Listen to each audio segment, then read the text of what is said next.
যাকে আমরা সর্বোচ্চ বিশ্বাস করে ডক্টর ইউনূসকে সেখানে বসাইছি আইনের শাসন কায়েম করবে, সেই ডক্টর ইউনূসের বাংলাদেশের ইতিহাসে সবচেয়ে ভয়ঙ্কর বাজে শাসন, আইন বিরোধী শাসন কায়েম করেছে ডক্টর ইউনূস,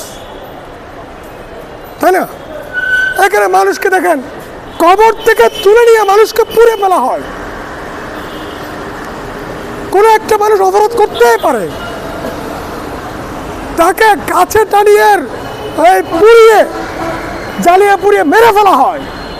এটা হাসিনার আমলে হয়েছিল, খালেদা জিয়ার আমলে হয়েছিল, এরশাদের আমলে হয়েছিল, জিয়ার আমলে হয়েছিল, শেখ মুজিবের আমলে হয়েছিল, বঙ্গবন্ধুর আমলে হয় না। তাহলে কার আমলে হয়েছে? এই যে বলদ সুৎখোর মহাজন ডক্টর ইউনূসের আমলে জঘন্য থেকে বর্বরতম ঘটনাগুলো হয়েছে।